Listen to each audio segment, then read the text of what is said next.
Enlightened beings express themselves in their own way and have their peculiar style. They play an original melody and display their unique colors. Although they connect to the same essence, they express it in a unique way. They all realize the one reality, but share the experience with incomparable originality. Never again will another Buddha, Jesus, Krishna, Shankara, or Baal Shem Tov walk this planet. We will never see anyone like them again, because their individuality was original, incomparable, and unrepeatable.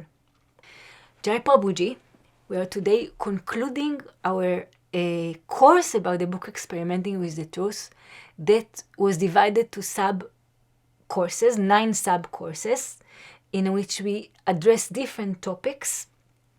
And all these topics led us to the arrow, we can say, that always points inward to ourselves, which the retroprogressive path always will take us to this observation. This week I read in one of Prabhuji's book, the Ishavasya Upanishad, and Prabhuji writes there, if I had to summarize all my teachings in one word, it would be probably observation. So in all these 9 aspects that we spoke about the master-disciple relationship, we spoke about the mind in the second section, then we spoke about how to transcend different questions of how can I transcend the egoic phenomenon or the mind, etc. And we reflected on Prabhuji's answers to these questions.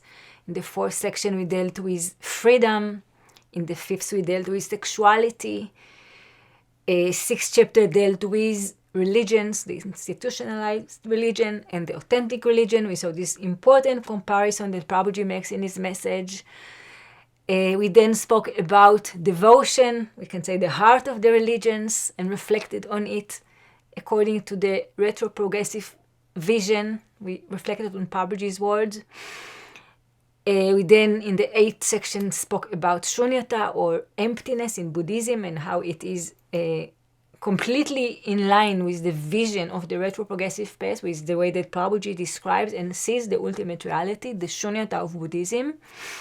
And today it's the 9th chapter, and we're dealing with the topic of individuality. But in all these chapters or subdivisions of courses, we met always the same essence of observation, of invitation to observe ourselves, to see ourselves, to question our own experience, and each one to pave their own journey. I was kind of contemplating on concluding words for this course because it is today our last class. And my conclusion was that Prabhuji always ends every piece of information, whether it's a lecture or an article or a book. We go through a journey with Prabhuji. And in the end of this journey, we are always left empty-handed, completely empty-handed. There's nothing we can take. There's nothing we can conclude. There's nothing that we are recommended to do or to stop doing. Or there's no way that we can look that will be in line with Prabhuji's message. Maybe we want to be more religious. Maybe we want to be less religious. Maybe hedonistic. Maybe austere, etc. There's no dresses that fit or practice that makes sense. Each one stays exactly with the same reality as we started this journey. In the beginning of this course, we read in Prabhuji's introduction to his books when he speaks about his own life story. And Prabhuji tells us there, do not search for me, search for yourself. And I feel that Prabhuji is extremely loyal to this notion, to this indication. This is what we get in every lecture, in every article, in every book. Do not search for me, search for yourself. And I feel we too, in the end of this course, we stay with nothing. There's no concluding words. There's nothing at all that we can take.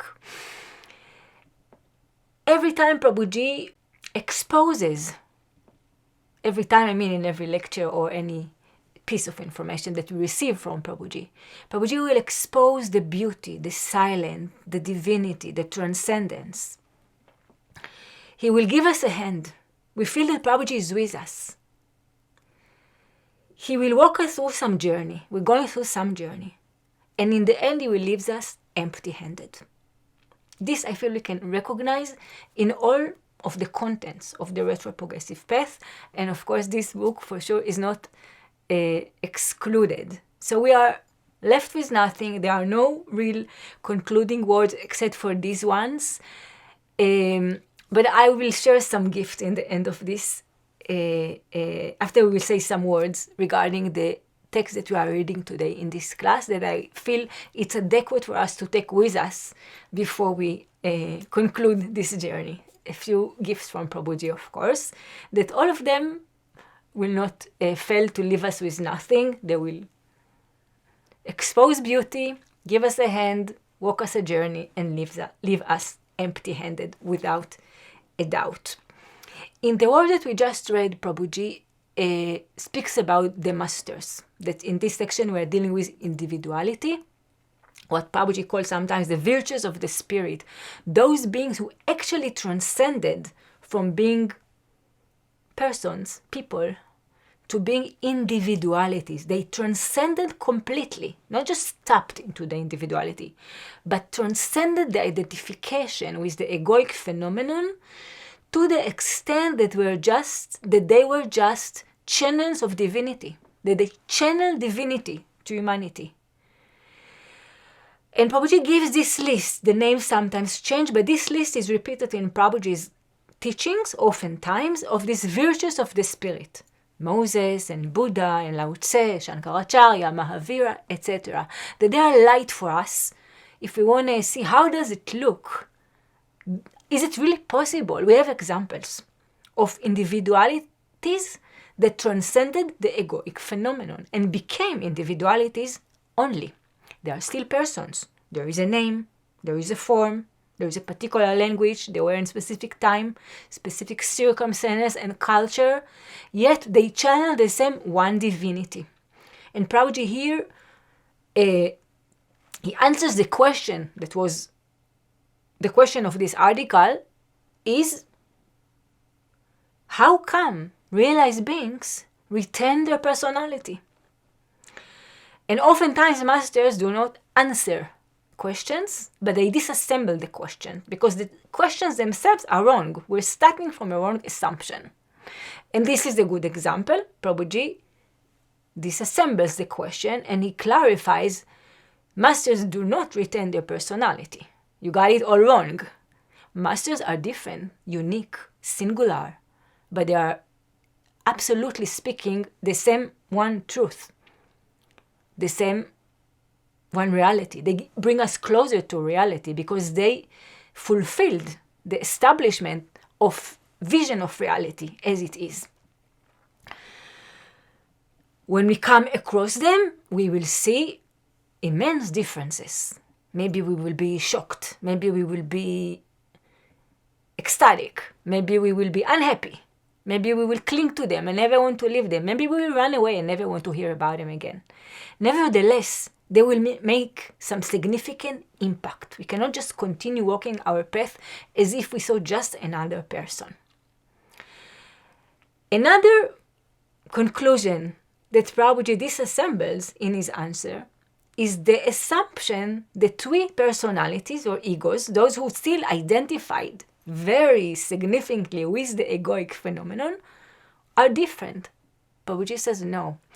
As people, we are very much alike. We have some differences, but in essence, if we go deeper, Prabhuji always takes us deeper into deeper vision of life, we will see how similar we are, that we are very predicted. We will be original, Prabhuji tells us, if we tapped more and more into our individuality. The more we transcend the egoic identification, then individuality can really shine, and then we will see differences. So, two wrong assumptions are disassembled here. Egos are not so different. Personalities are not so different. Enlightened beings are totally different, and not because they retain their personalities, but because they are unique.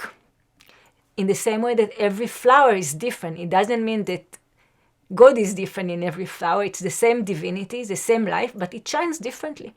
And this will be the case, Prabhuji tells us, and other masters tells us as well, differently. Each and every person will express their truth in a different way. And that doesn't mean that it's not truth, or doesn't mean that it's still a personality. And this list of names that oftentimes Prabhuji mentions, what we can see in it is both that these were human beings, that they, through them, divinity descended. Without a doubt, if someone accepts the understanding that we can transcend the egoic phenomenon and be established in our true nature, these are the greatest examples. There is no doubt about this. And yet they were so different and so unique. What else we can see in them is that they made such significant impact on us as a collective consciousness of humanity, on us humanity, in our collective consciousness, either in religious level or a knowledge level, even general popularity. They are so present and existent in our consciousness still, because even though they left their body thousands of years ago, some of them, they're present and still here, we can say. Devotees will say, of course, I feel Krishna every day. He is with me. Of course the Buddha still exists when I meditate every morning. Buddha himself said, the Buddha is a state of mind. There were many Buddhas before me. There will be many Buddhas after me. So we can question, did they really live? L-E-A-V-E. Did they really leave the planet? They are still here. They transcended the egoic identification to such an extent that we can say they live forever. And another beautiful point that we can see is that even though, as we just mentioned, the Buddha say, this is not a person, this is the Buddha is a state of mind, etc. When we say the Buddha, we relate to Siddhartha Gautama, a specific person that appeared on this planet at a specific time, through whom the Buddhist knowledge, or what we know as Buddhism, was descended on us. Such a big gift to humanity, thanks to a person that did this jump, that was successful in transcending the egoic phenomenon. Thanks to him, we have the Dhammapada and the Pali Canon, and etc. Lots of wisdom, Mahayana Buddhism, Theravada Buddhism, Zen Buddhism, countless of scriptures, and even many more masters that indeed came after him, thanks to this inspiration. But he was one person that did this jump. A personality that became individuality. If we look at the Jewish Torah, it was descended on us from God himself, from the divine. The Torah that is so abstract, that speaks about God that is so abstract, that we cannot even utter his name. The book was not written by a human being. It's divinity that descended on us through a book. And it was received still through a human being, whose name was Moses. And we even call it Torat Moshe, the Torah of Moses. This person was so significant because he emptied himself completely of egoic identification, although he was an individual, a human being in times and place, in specific circumstances, with a specific biography. But he emptied himself to such an extent that he could be completely a tool in the hands of the divine. And we can receive so much wisdom thanks to this emptiness that he managed to achieve, we can say. Of course, it's not an achievement, but he managed to empty himself to such a level that we are so lucky as humanity that we can get access to this wisdom. Moses needed to be there in order for the Torah to be descendant on us. Enlightened beings share a common denominator, truth. At the same time, Each message has its own style and presents a unique path that leads to eternity. The paths to infinity are diverse. Thus, it is futile to look for similarities. Although they lead to the same truth, they are totally different. If you try to find similarities between the Torah and the Bhagavad Gita, or between the Quran and the Upanishads, you will conclude that one of them is false. So here Prabhuji speaks about the scriptures, these fountains of wisdom that were written or descended through individualities that transcended the egoic identification. We can look at them and see these similarities. So back to our question, the person asked, how come enlightened beings are so different even though the same one nature is being expressed through them? Or in other words, the question was, how come they retain their personality? And this made him to conclude that they are different because of the personalities. Prabhuji said if this was the case, we should not expect also differences in scriptures, because if they should look all the same, how come we have different scriptures? Not even different, but even contradictory. The example here of the scriptures is another example to complete differences. Even, again, discrepancies or not agreement with one another. Different language, different style, different indications. Yet, all these scriptures speak the same truth in different languages. We should not try to reconcile them in the most superficial level, concrete level. If we go deeper into the essence of the scriptures, we will find the same waters, the same truth. Prabhuji says all of the scriptures share the same essence. The essence is truth. The languages are different. And this is exactly the case when we speak about realized beings. Enlightened beings, of course they will express this one nature differently, because every human being is different. This is the beauty of the divine, that he created us different, unique. In the Bhagavad Gita we speak about the fact that each person has a unique sādhanā, like no one else, that is only up to us to discover it. Why? Because we are different. Never was anyone like you, and never will be anyone like you. So here again we see the scriptures as examples of differences, although they all speak the same one essence of truth.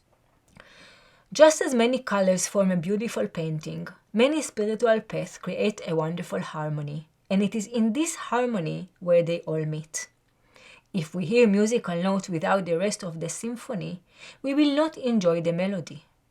If we focus on a single color, we will be unable to appreciate the painting. But if we dare to observe the harmony expressed by all the individualities, we will perceive the truth. So here Prabhuji tells us, if we just focus on a part, we will miss the part and we will miss the complete picture. To enjoy both the part and the whole, we need to take a little larger view, more distant, more inclusive, more relaxed, we can say, more tolerant, not to jump to conclusions, but take a step backward and observe with larger clarity. We have this beautiful example in Hinduism that describes the truth as an elephant, very, very known example. I'm sure many of you are familiar with it. And that if we look at the elephant from too close, just seeing his legs, we do not see the elephant. We see parts. It's not wrong. It's the elephant, but it's not the entire elephant. If we just look at the nose, we see another part. It is the truth. It's a channel to truth. It's a hand to truth, but it's not the entire truth. Maybe we just examine the teachings of Shankaracharya and we have a specific idea about the truth. And then when we will come across the teachings of Lord Chaitanya, we will say, hey, these two are contradicting. One of them must be right, the other one must be wrong. The Hinduism tells us, no, take a little more further look and see all of them. It's all the elephant. There is no contradiction. And this is exactly what Prabhuji tells us here. If we listen to a beautiful melody and start to isolate all the sounds, we see differences. But this is when we look at parts and we don't see the complete picture. Or if we look at the painting without looking at it in its entirety. And this is exactly what happens when we observe enlightened beings. If we recognize the essence in them, which means in us, we will recognize the same essence in each and every realized being that we will come across, because it's the same water, it's the same essence. If we just look at the clothes or the language or the specific explanations and don't have any access to the essential aspect of them, which is the individuality, which is the realization, then we do not see them correctly and we do not see the phenomenon of realization in the right view. So a few gifts before I let you go. I promise a few gifts, and we're going to visit 3 different contents from the Retroprogressive path. The first is from a Facebook post. So these days, Prabhuji replies to audience who writes questions on Facebook. It's a pretty unique activity that didn't happen for many years, that Prabhuji interacts with public in some way. I wholeheartedly recommend to visit the Facebook page, and you can even ask questions if you have. Prabhuji does not answer all the audience, but some of them, and we do not know how long it will be. It will continue, but it's definitely, even for us disciples, very exciting that Prabhuji interacts with the public in some way, because as we know, Prabhuji for many, many years completely retired and does not interact with the public. So this is part of a Facebook post, a part of an answer to part of the question that I feel it's relevant for us as we conclude this course. When someone asked Prabhuji, "Who are you? Who is Prabhuji?" So let's hear Prabhuji's answer. This is the first gift. As for your question, who is Prabhuji? Prabhuji is a word that points toward the blessed, the luminous, the divine. The Sanskrit word Prabhu means master, lord, or king. In the scriptures, it refers to God or to the Guru. But do not be mistaken. At most, it is only a finger pointing to the moon. If you cling to the finger, you may miss the sky. You ask, should I go by his, her lineage? Lineage offers a map, a genealogical tree of awakening useful for any mind that fears getting lost. Yet awakening happens in the silent depths of your interior, not in the tree. Should you be guided by scholarly sophistication? Yes, just as one uses a flashlight to see more clearly at night. Academia can give precision and discipline. It can offer nuance where before there were only opinions. Yet that same tool can become a sophisticated prison, for the mind learns to justify itself more efficiently. Now it defends itself by quoting instead of saying, I believe, or I think, it says, according to such and such author. And the saddest thing is that one can be a scholar of love, winning every debate on the subject without loving anyone. Living truth does not always arrive with diplomas and certificates. It may appear in an illiterate who knows how to be silent, to listen, and to be.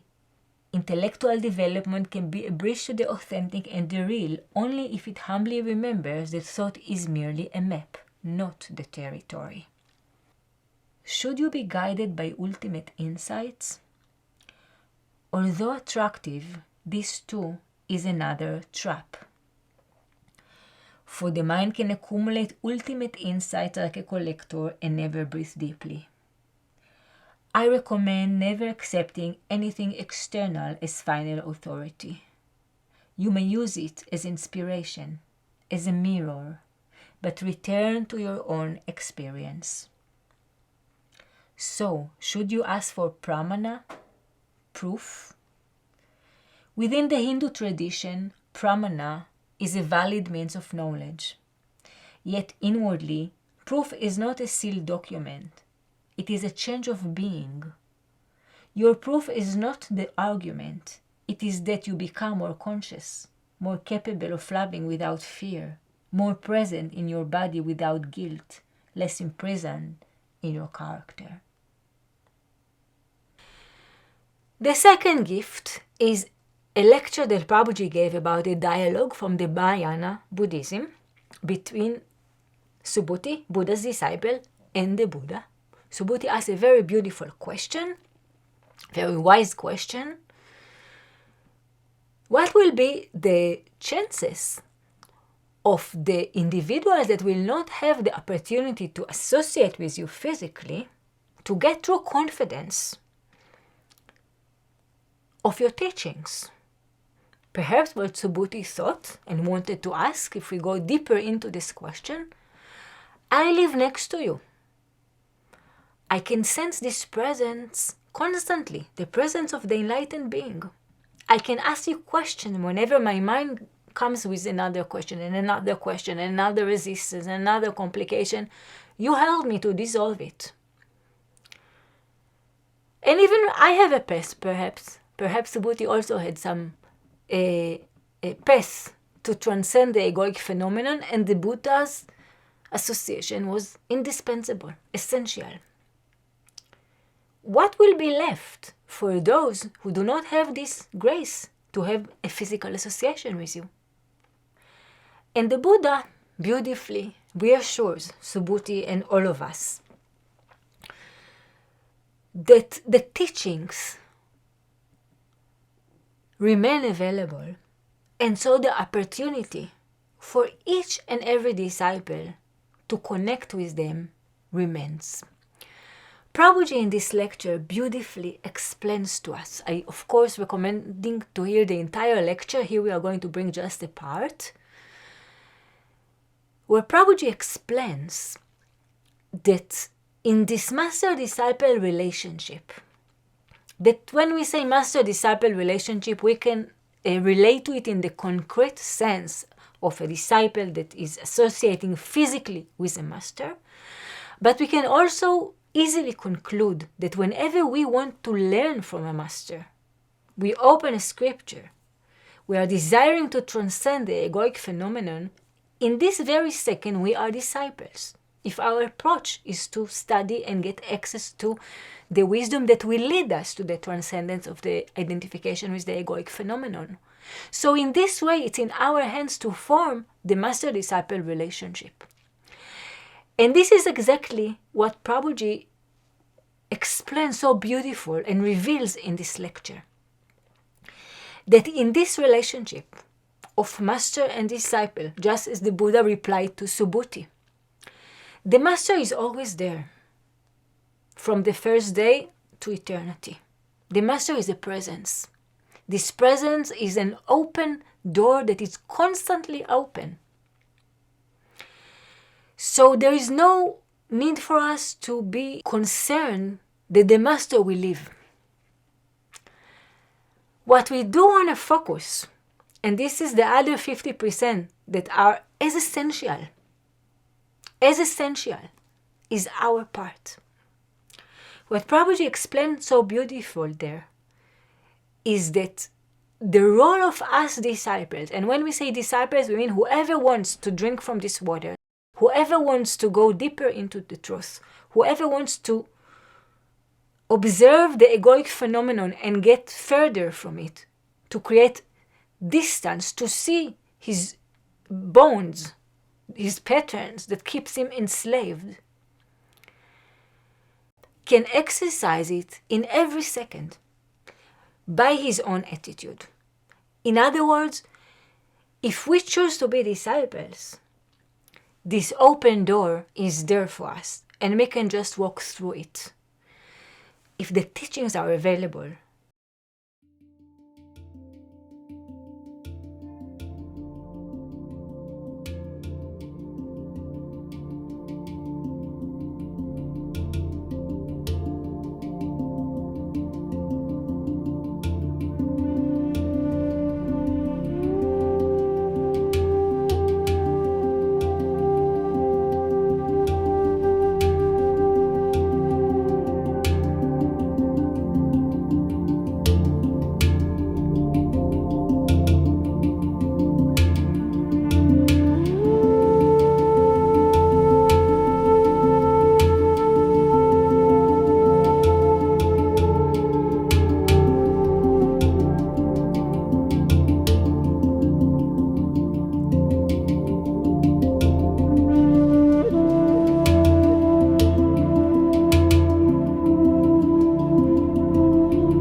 In the Diamond Sutra, section 6, Subhuti asked the Buddha, "Honor throughout the world in the future, will there be beings who, upon hearing these teachings, will have true confidence in them?"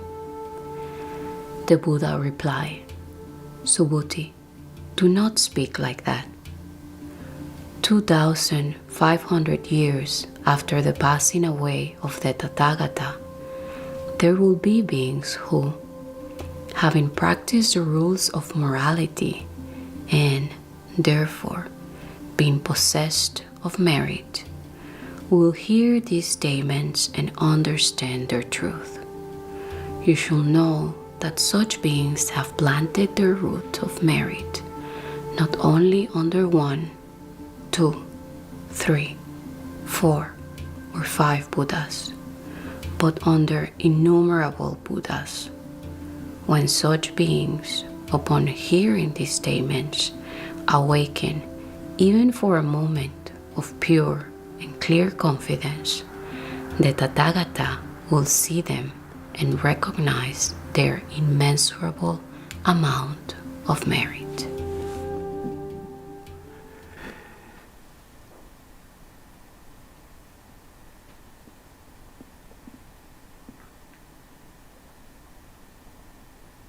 We need to understand the truth cannot be taught.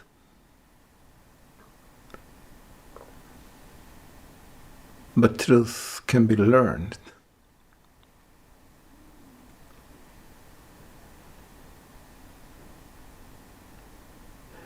So, in the teacher-student relationship,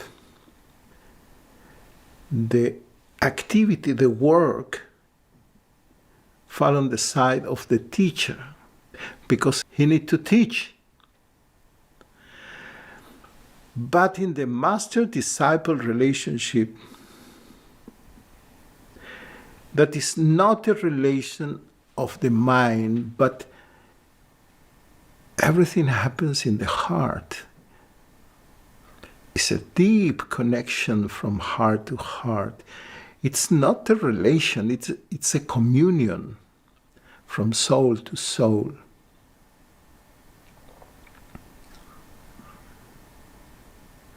It's a deep communion. עשה לך רב וקנה לך חבר. Make to yourself a rabbi, say the Talmud, and buy a friend. חבר, from the language התחברות. Connection, communion. And that communion that happens in the heart, this deep connection, everything happens. Everything takes place in that communion.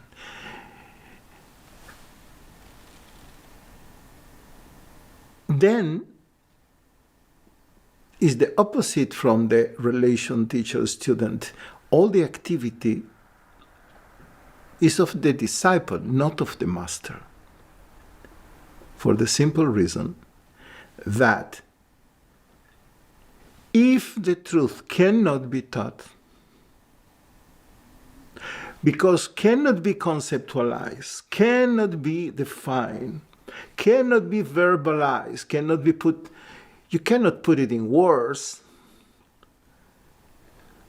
So truth is not about, it's not about knowing something, it's about being something.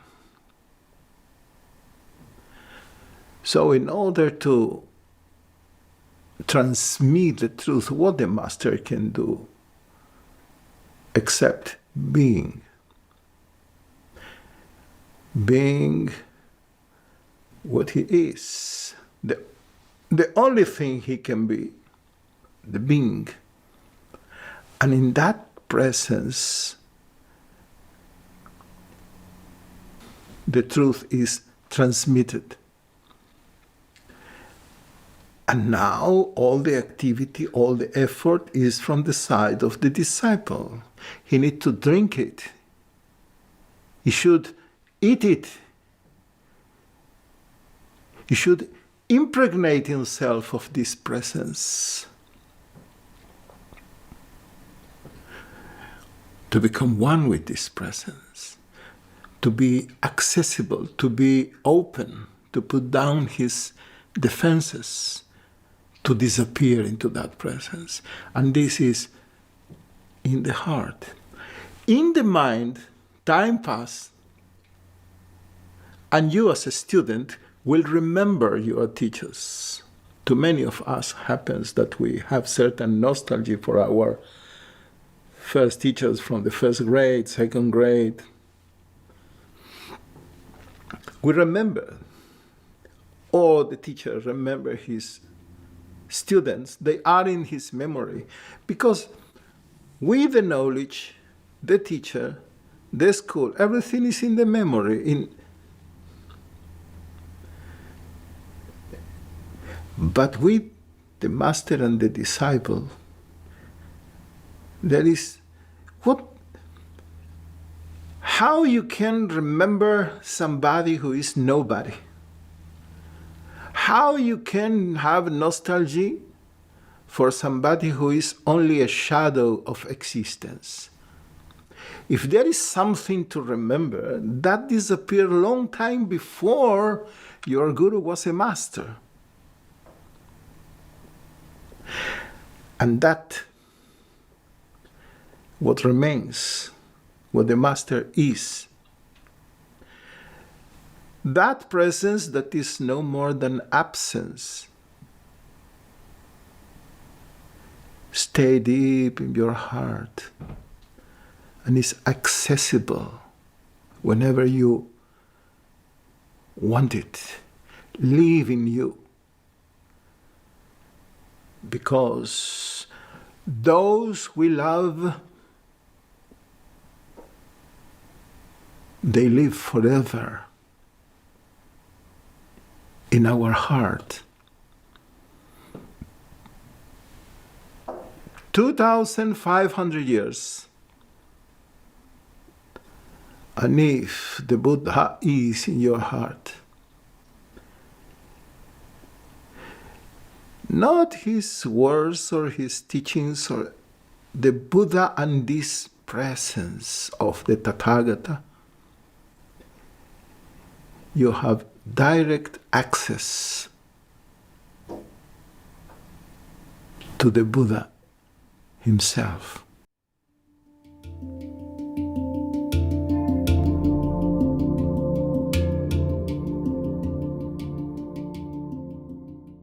And our last gift is a description in which Prabhuji shares regarding his experience in Haifa in 1996.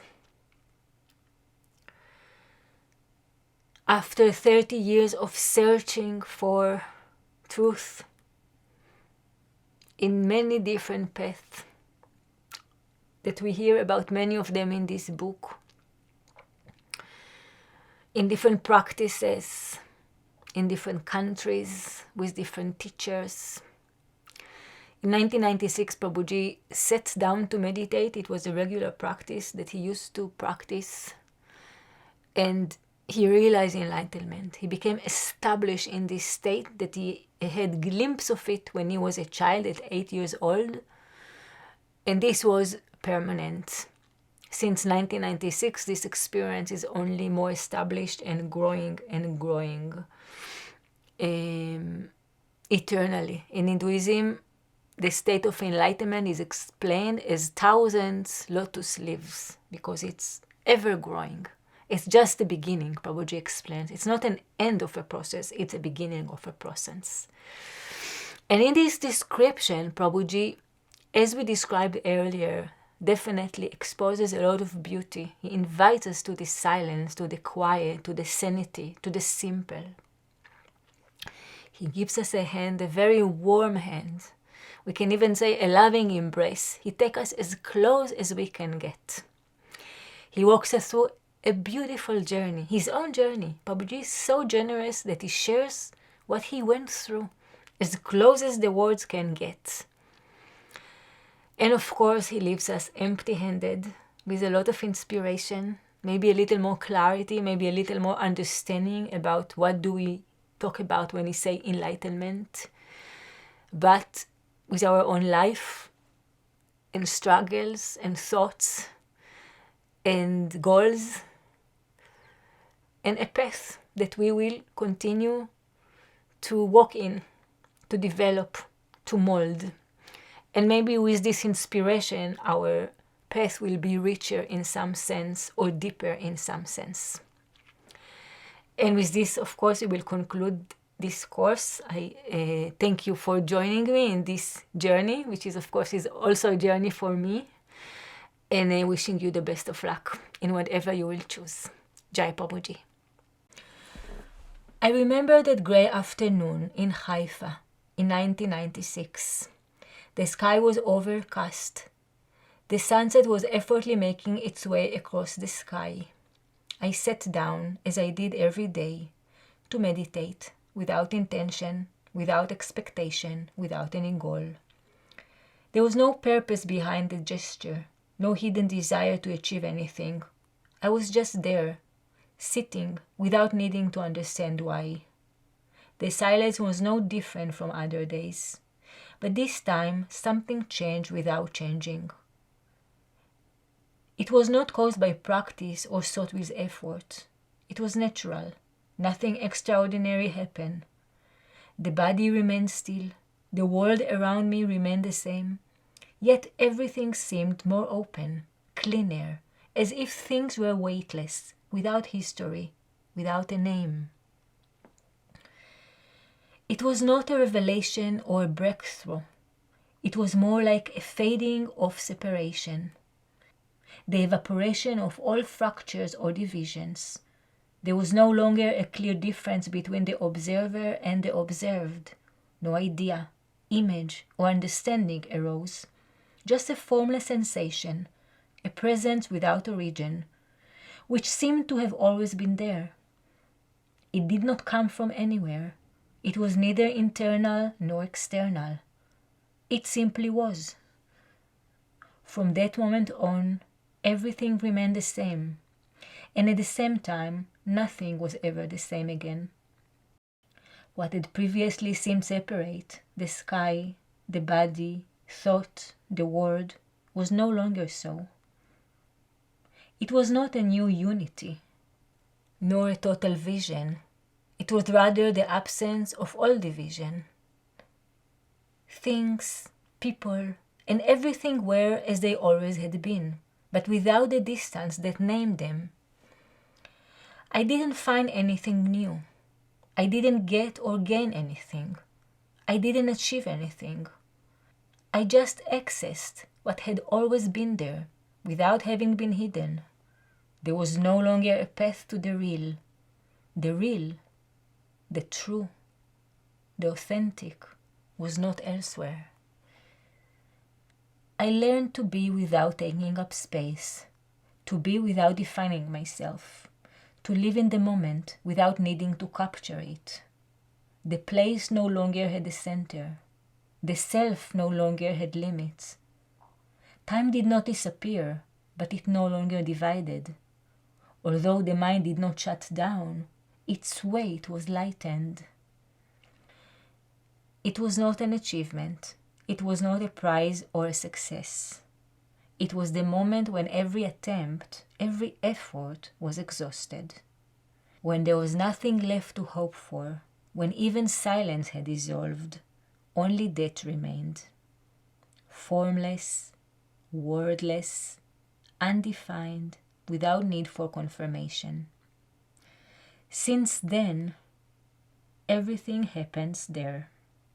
Not in me, not because of me, not for me. Only in that which is neither born nor dies. There is no path, technique, or method that leads to it. There is no key that unlocks it. There is no map that names it. All that remains is to sit, look, Do nothing. Observe. Don't push. Don't resist. Don't look for meaning. Just let life, when we don't measure it, show itself as it is. Nothing is missing. Nothing is superfluous. There is no destination, because there was never any distance. What we are is not at the end. It is always, permanently, even before the journey begins. Prabhuji.